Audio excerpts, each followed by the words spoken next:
एक महिला ने जानबूझकर खुद को भोली बनाकर एक ऐसे आदमी से शादी कर ली जो सबकी नजर में वेजिटेटिव स्टेट में था। लेकिन सबसे चौंकाने वाली बात यह थी कि उसका पति भी बीमार होने का नाटक कर रहा था। जब आदमी होश में आया तो महिला हैरान रह गई, जबकि वह यह परखना चाहता था कि क्या वह सच में मूर्ख है। उसने उसे उठाकर बाथरूम में ले जाकर अपने सामने नहाने को कहा, लेकिन महिला समझ गई कि वह उसकी परीक्षा ले रहा है, इसलिए उसने निडर होकर अपने पति से साथ नहाने को कह दिया। यह देखकर आदमी को यकीन हो गया कि उसकी पत्नी सच में भोली है, जबकि अंदर ही अंदर महिला अपनी शानदार एक्टिंग पर गर्व कर रही थी। दरअसल कुछ समय पहले उसकी सौतेली बहन इस आदमी से शादी करना चाहती थी, लेकिन वेजिटेटिव स्टेट वाले व्यक्ति से जीवन जोड़ने से डर गई। तब उसकी सौतेली माँ को यह महिला मूर्ख लगी और उसे इस शादी के लिए चुन लिया गया। पकड़े न जाने के लिए महिला जानबूझकर उसके सीने पर लेटकर उसे पति कहती रही, लेकिन अगले ही पल आदमी ने उसे हटा दिया और कहा कि किसी को नहीं पता चलना चाहिए कि वह ठीक हो चुका है। साथ ही उसने बताया कि वह उसके लिए कुछ स्वादिष्ट लाया है। तभी नौकरानी और उसका पर्सनल असिस्टेंट आ गए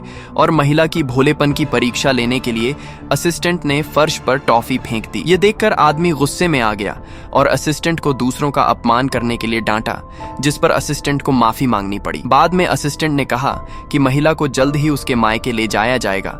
यह सुनकर आदमी ने उसे समझाया कि दूसरों द्वारा फेंकी गई चीजें न उठाए और अगर कोई उसे सताए तो उसे बताए। कुछ ही समय बाद सौतेली माँ उसे ले गई और शेयर ट्रांसफर एग्रीमेंट पर साइन करवाने लगी, लेकिन महिला ने जानबूझकर कागज पर लकीरें खींच दी, जिससे सौतेली माँ भड़क गई। तभी समय पर आदमी का असिस्टेंट पहुंचा और उसने सबके सामने ऐलान किया कि यह महिला सबसे अमीर परिवार की बहू है। मजबूरन सबको उसे जाने देना पड़ा। घर लौटने पर जब आदमी को सारी सच्चाई पता चली तो उसने तय कर लिया कि उसकी सौतेली माँ को इसकी कीमत चुकानी पड़ेगी।